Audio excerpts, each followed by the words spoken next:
Okay, so let's get started by creating a geometry network. We'll call it sim, and I will also change the color here. We'll dive inside and I'll create a circle. Change the division to 50, and I'll also change the arc type to open arc because I want a circular line, not a circular perimeter. After this, I'll create a resample node. Resample. In the resample node, I'll change the length to 0.05. I'll turn on the subdivision curves. As you can see, there are a lot more points now. I'll turn on the subdivision curves, and I'll also turn on the curve view attribute. I'll use a fuse node to fuse any points which are close to each other. And after this, to create a node called orient along curve. And with the help of orient along curve, what we are going to get is we will be getting our normals along our curve, and also another attribute called the up attribute, which will be perpendicular to our curve here. As you can see, the n is in the z-axis and the up attribute is in the y-axis with comparison to our curve here. Okay, so if you visualize our up attribute, you can see this is our up attribute perpendicular to our curve. Alright, and we can manipulate this up attribute with in our orient along curve node, and to do that we will come to our additional rotations. We'll turn on apply roll and twist, and if we change the roll value here, you can see that the up attribute is being manipulated.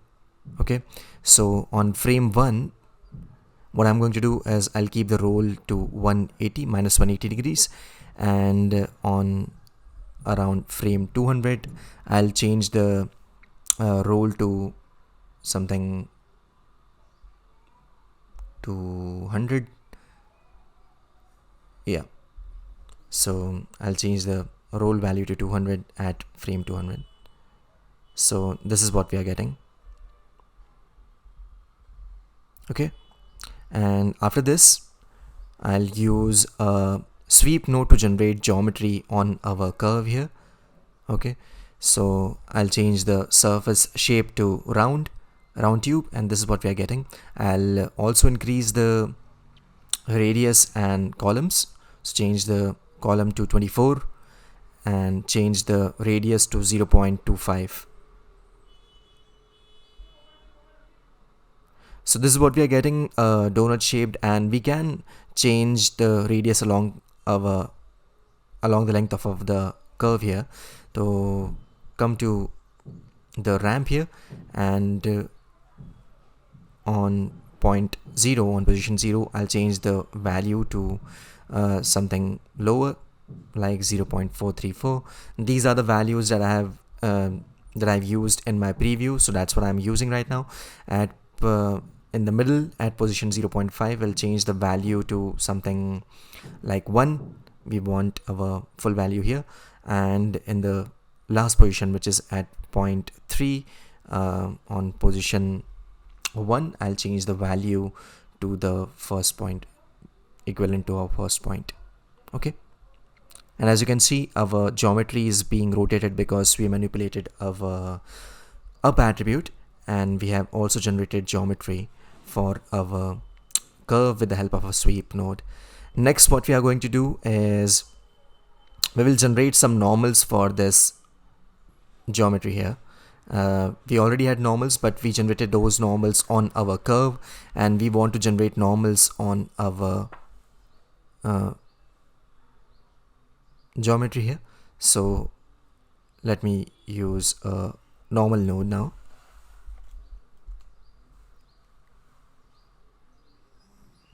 Let's use a normal node, and we will generate normals on our points here instead of vertices. Change the add normals to points, and now we have our point normals.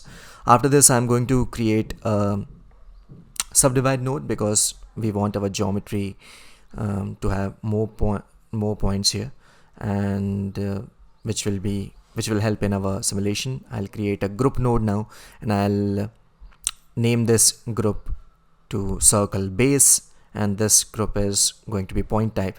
So we have our geometry, and I have put that geometry in a group called circle base.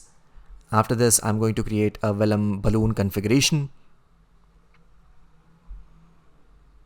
and in the Vellum balloon configuration, we are going to get two constant node. One is going to be the cloth constant, and the second is going to be the pressure constant. I'll change the group type to points in both, and I'll run these constants on our group which we created earlier, which is called the circle base. Okay, in the Vellum cloth generate or give two important properties to our mesh, which is the stretchability of the cloth, or the bendability or foldability of the cloth. In the stretch section, we controls how stretchable the cloth is going to be, and in the bend section, we control how bendable or how foldable the cloth is going to be. Okay, so let's change the bending value to something lower. We want the geometry to bend a lot, so 0.01 was enough. Come to pressure, and in the pressure constant, we maintain and we generate the pressure inside our geometry. So the stiffness maintains the pressure, so let's increase the stiffness to something like 1e plus 10. We want high value here, and the wrestling scale generates the pressure inside of a mesh. So 1 meaning the pressure is going to be the same, and if we increase it to 2, that means we are generating double the pressure inside our geometry. Okay, after this, what I'm going to do is I'll connect it to Vellum solver. So we have connected our geometry and our constraints to our Vellum solver, but before that, what I want is I'll create another constraint after the Vellum pressure, which is called let's create a Vellum constant node first. Vellum constant, and come to constraint type and change it to pin to target constant. Okay, and we'll change the group type to points, and we will run this also on circle base. So what this Vellum constant does is, after we change the pin type to soft, and the pin to target constant decides and behaves as a switch. It decides whether the object is going to take participation in the simulation, or it will give priority to its original position. Okay, so if the stiff value is very high, that means it will not take participation in the simulation. It will give priority to its original position. But if the stiff value in both the stretch section and the bend section is very low, that means that the geometry is going to take participation in the simulation, so it is going to behave like a switch. Okay, so we need to find a value where the geometry not only take participation in the simulation but also keep its original position. So we will keep the stiffness value to something in the middle in both our bend section and the stretch section. So that's what I've done here, and let's run the Vellum solver. I'll change the frame range to 1 to 200 instead of 240, and if we run this now, let's see what happens. As you can see, on frame 2, the geometry changes its size because the pressure is increased, and it is not the geometry is not animating. Our initial geometry that we generated was rotating because we have manipulated our up attribute, but it is not happening here. So what we are going to do is we will come to Vellum constraints and turn on the match animation here in the pin to animation, and now if you see, you will see that our geometry is not only taking participation in the simulation, it is inflating, but it is also animating. Okay, so that's what we wanted. We wanted our base to inflate and then also pay respect to its original animation that we generated earlier, and that's why we have used our Vellum constant pin to target constant here. Okay, what I'm going to do now is we'll dive inside our Vellum solver, and here I will use a pop force node to generate pop force for our simulation. In the pop force, I'll just come and turn on the group, and we will apply this pop force only for our circle base, which is the current geometry. In the amplitude, I'll increase the amplitude to 2.5. And now let's run this and see what happens. Okay, so as you can see, pop force is working and our geometry is getting affected by it. Now we are going to create the next steps and the next things in our tutorial here, and that is creating the balloons and the clothes. To do that, we will come here at normal, and after that I will create another branch and use a peak node. And with the help of this peak node, what I'm going to do is I'll move our geometry forward in the direction of the normal. So I'll create a distance of 0.05, and we have moved our geometry in the normal direction. As you can see, our geometry has moved in the normal direction by 0.05 distance. Okay. After this, I'm going to create a scatter node to scatter some points on the surface of our geometry. But as you can see, in the orient along curve node, we have animated our rotation. So the geometry is rotating, and after that, when we are scattering, you can see the points should be sticking at their position, but they are not. They are glitching. Okay, they are not sticking to their position. They are moving. So we need to fix that. And for that, we will use a attribute interpolate node. So attribute interpolate node, this is what we need. And we will come to our scatter node now. And in the output attribute, I'll turn on the primnum attribute and the primuvw attribute. And we will connect our scatter and our geometry in our attribute interpolate node. Now the jittering that was happening should stop as we have used our attributes properly, but there's some problem, and as you can see, it's not fixing. Okay, so the problem is that we need to scatter our points on a static geometry, and for that we are going to use a time shift node. So let's use a time shift node here and put it before our scatter. I'll just delete our channel here, and the frame should be 1. So now that we have scattered our geometry on a static geo, and now when we run our attribute interpolate and we run our frames, you can see that the scattered points are sticking on the geometry properly. Let me fix this.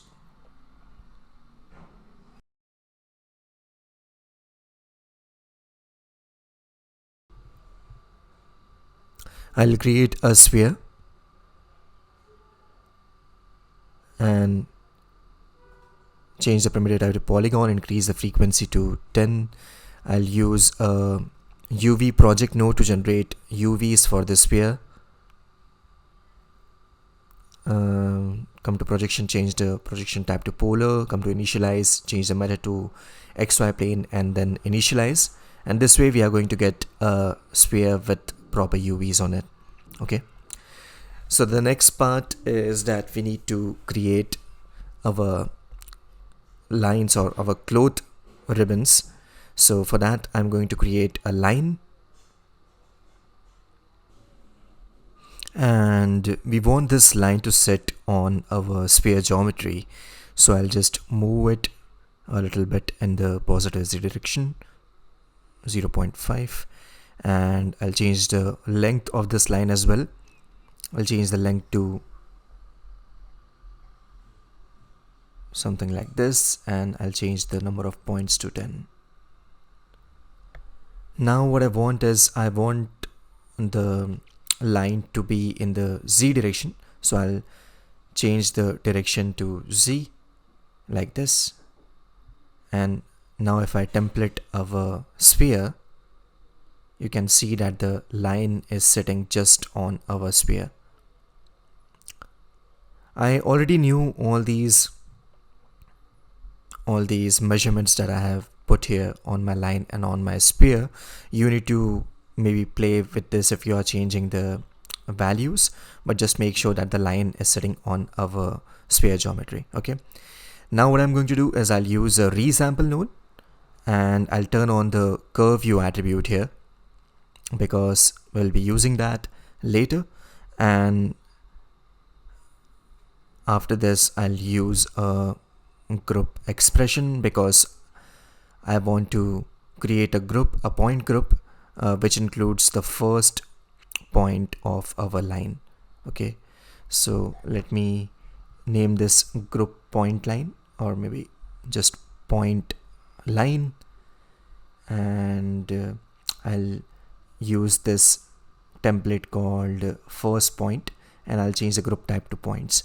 So this way we will get the point which is sitting on our sphere, the first point of this primitive line. Okay, so we have our line, and now we are going to generate geometry, but first we will use a group, and I'll change the name of the group to whole line, and this group will consist of all the line points. Okay, and the group type is also changed to points.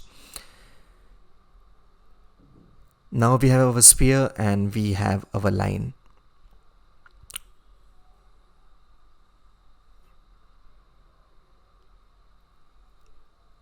I will use a sweep node now to generate the geometry on our line.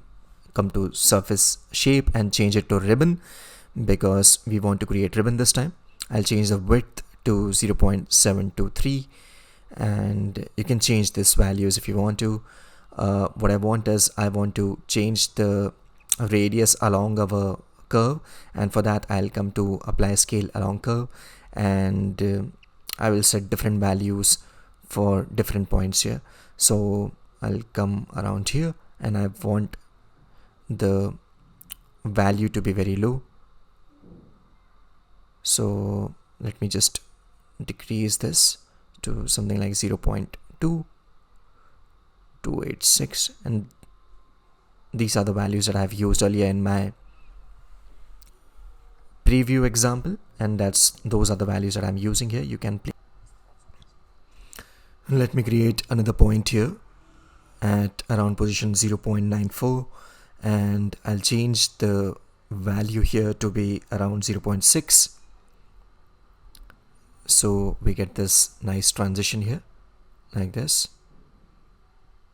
And after this I'll create another point which will be the third point, and this will be at around 0.778 position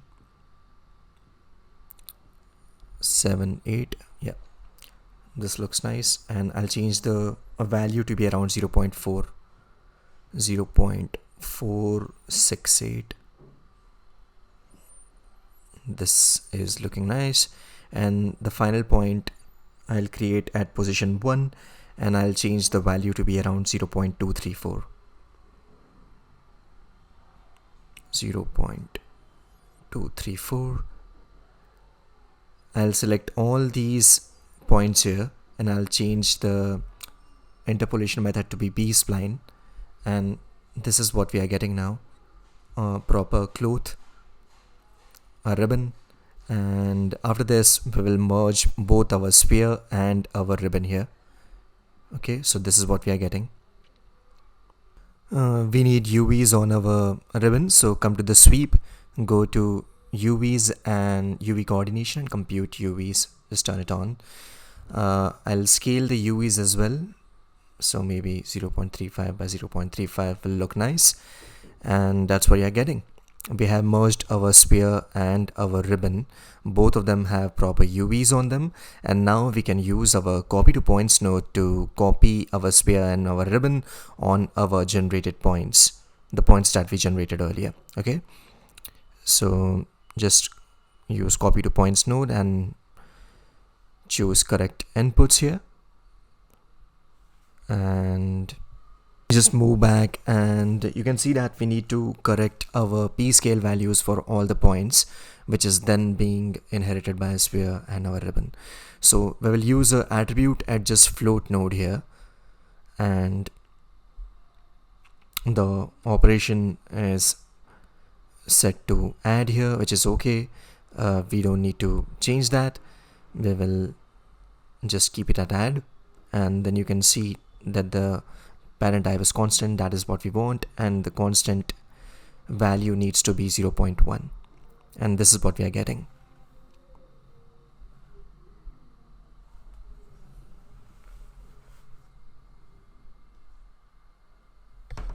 This is what we are getting. All our spheres and our ribbon are properly scaled, but you can see there are a lot of spheres and ribbons here, and that is because we have scattered initially a lot of points here, and the number of points that we have scattered is around 1000. So let's change that to 200, and now you can see that we have proper spheres and proper ribbons, and we have the correct amount of them as well. So after this, we are going to create the vellum constraints for our balloon and clothes. So that is going to be our next step. So to do that, we are going to use a split node. We will split our balloons and our ribbons. I'll choose the group called whole lines here, and as you can see, we have split our balloons and our ribbons here. I'll use a null node for our second input here, and I'll call it balloons. As if I copy this and connect this to our first input, and I'll call it whole line.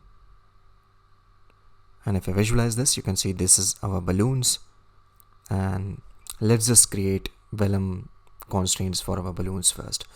So before I do that, I'll create a attribute delete node, and we will delete everything except our UV textures. So I'll delete everything here, and I'll keep our textures. Actually, I'll just remove this, and I'll select our textures, and I'll click on this delete non-selected. So we are deleting all the attributes except our UV texture attributes. Okay, our UV, we have our UV, and everything else is deleted.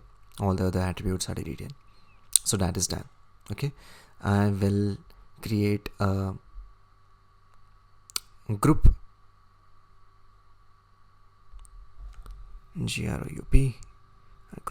group node, and here this group node will contain all our spheres.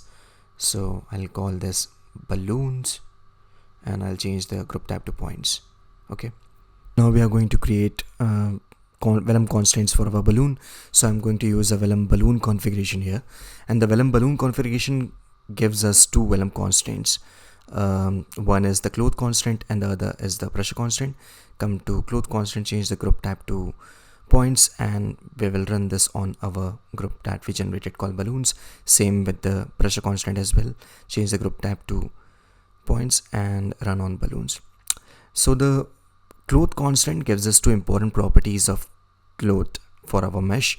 That is the stretchability of the cloth and the foldability of the cloth. How stretchable the cloth is going to be, and how foldable or how bendable the cloth is going to be. Okay, this is our stretch section, and here we controls how stretchable the cloth is going to be. So higher the stiffness means the cloth is going to be less stretchy, and we want this balloon mesh to be less stretchy. So I'll change the stiffness to 1e plus 8. We are running this on our points. Stretch stiffness is 16 to 1e plus 8. Come to bend section.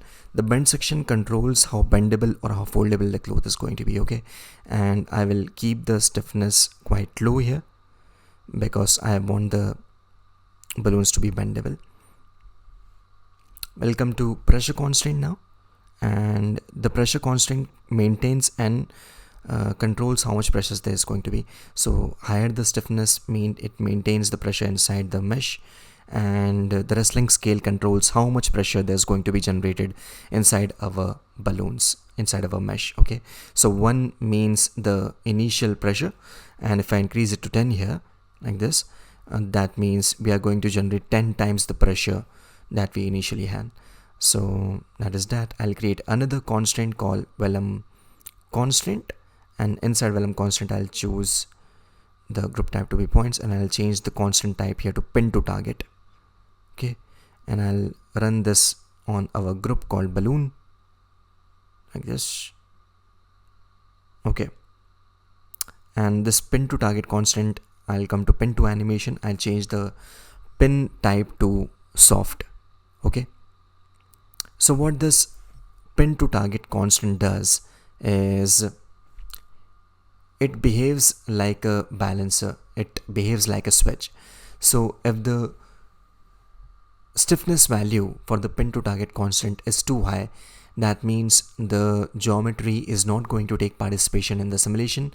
It will keep its original position, its original shape. Okay, and if the stiffness value for the pin to target constant for the soft constant is low, that means that the geometry or the mesh is going to prioritize our simulation, and it will not keep its original position. So this is going to behave like a switch, and we have to find a value which allows the mesh to not only take participation in the simulation but also somewhat keeps its original position, does not move far away from its original position. Okay, so I'll keep the stiffness value somewhat in the middle here because we want the geometry to take participation in the simulation plus keep its original position somewhat. So stiffness value here is 5 into 10, that is 50. That is what I'm going for. This for the stretch stiffness, and I'll change the bend stiffness as well.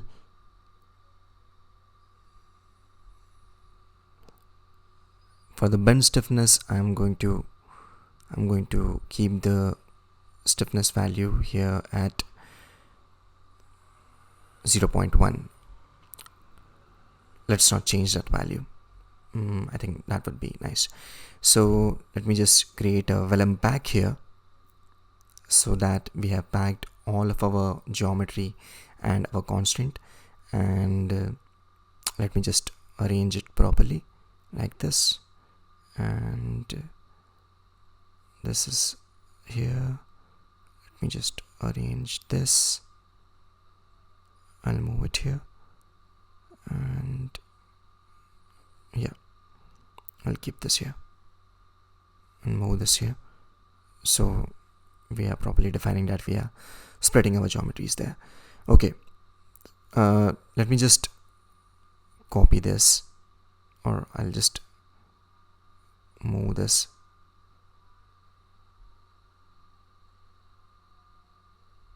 I'll just set it up properly. I'll use a Vellum pack here as well for our initial base geometry,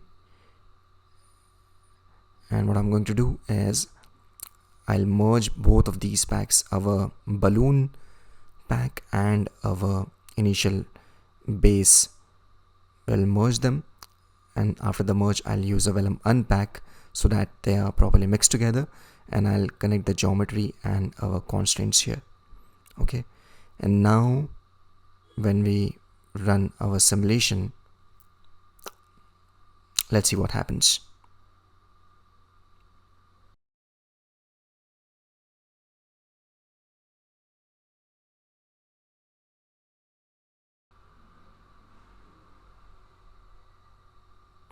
Okay, so I just stopped it here, and let me just, okay, now you can see that we have run this simulation for almost 10 frames now. Okay, and the circle is not moving, and that is because in the Vellum constraint we have forgotten to turn on the match animation. Okay, so the simulation was taking place, the balloons behaved as they were supposed to, and the base behaved as it was supposed to, but the base was not rotating. Okay, and the even though the base was rotating, but the spheres were not rotating. That's what I mean. So to fix that, we have turn on our match animation, and now it will behave properly. So let's come to this line segment or the clothes segment here now. And this section, what I want now is to create vellum constraints for our cloth pieces here. Okay. So the first thing that I'm going to do is I'll create a attribute delete node, and all I want is I want to delete our curve view attribute. We do not require that anymore. So let's create a attribute delete node, select the curve view attribute, and we are just deleting that. Okay. After that, I'll create a group node. I want a group that consists of all the points of all these cloth points, okay, of all these clothes pieces. So let's create a group. Let's change the group type to points, and I'll rename this to clothes line. So now this clothes line group consists of all the points of all the cloth pieces, okay, and we will run our vellum cloth constraint on all these points or all these cloth pieces.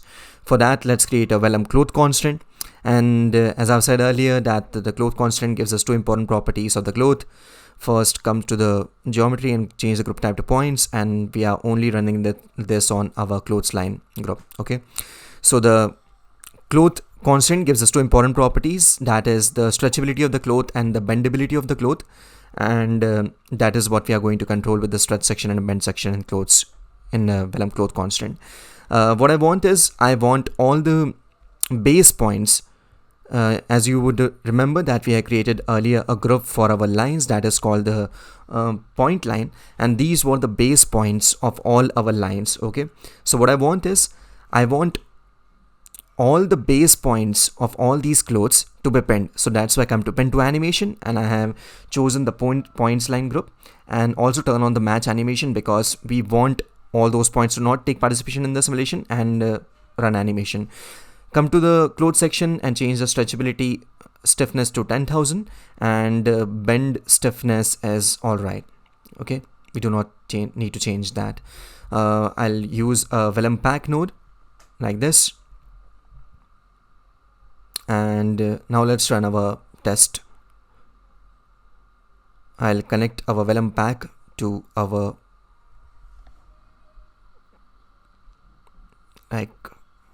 let's connect this. We'll connect our vellum pack for our cloth here, and let's only run our balloon and our clothes. So I have cut out our clothes line, our base. Okay, so now let's run simulation for only these, the balloons and our clothes, and let's see what happens. So our simulation is running, but you will see that there's some problem here, and that is that the base points which we have pinned are now colliding with our balloon geometry. They are not behaving as we want them, obviously, because they are pinned and they won't be taking participation in the simulation. They will be just animating. So let's just remove all these points. We do not want them to be pinned, and turn off the match animation as well.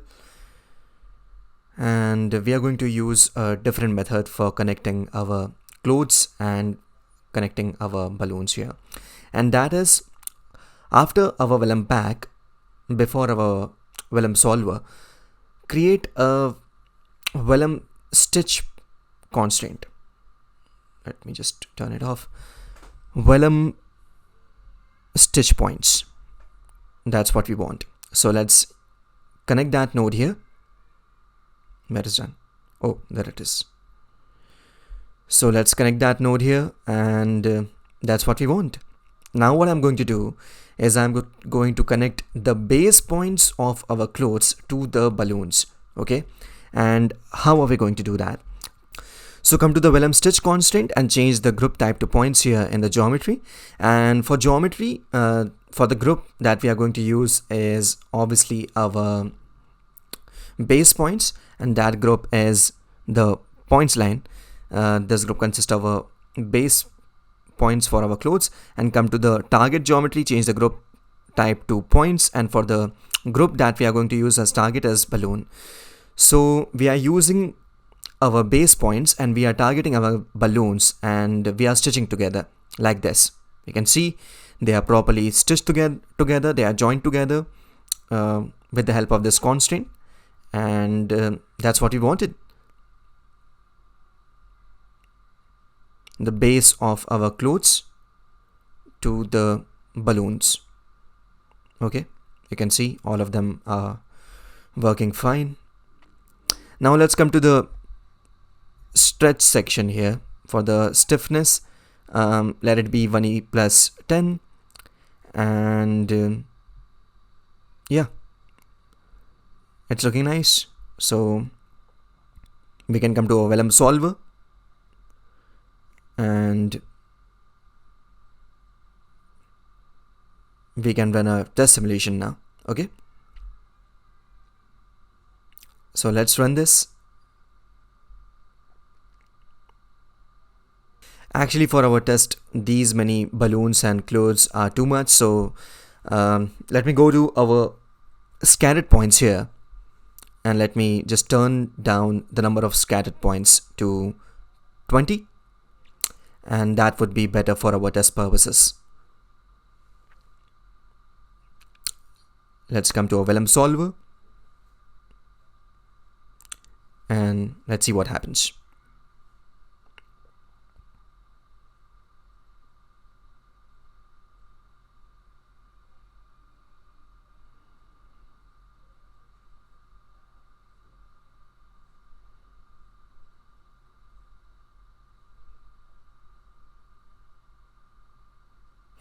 You can see that the simulation is working fine, and the clothes and balloons are connected and they are behaving properly.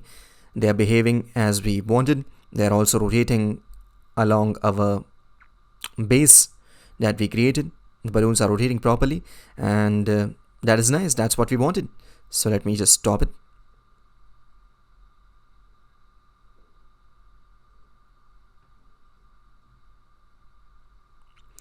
Okay, so this is working fine now. As you can see, we are not getting the same problem that we were getting earlier when we used the pinpoints. The clothes and balloons are properly working. Okay, and this is our base. So you can see the balloons are sitting on our base and they are rotating as well. So now when we connect our base as well to our Vellum simulation, this is going to work fine. Okay, let's just run this again. Yeah, so this is working fine, and let me just turn on the template.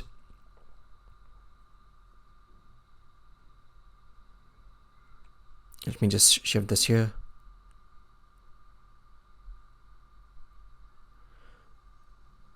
Set it properly here.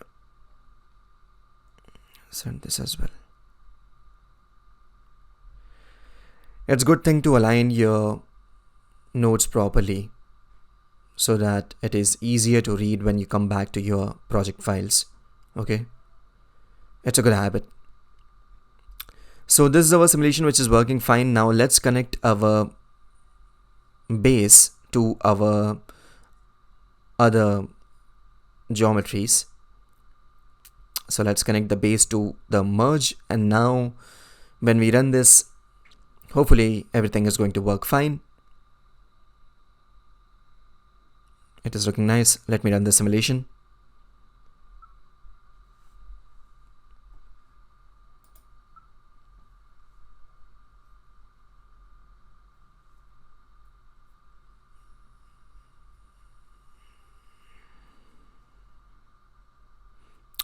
Okay, so as you can see that our base and our spheres are colliding, and our base is getting manipulated a little bit, and that's what we wanted.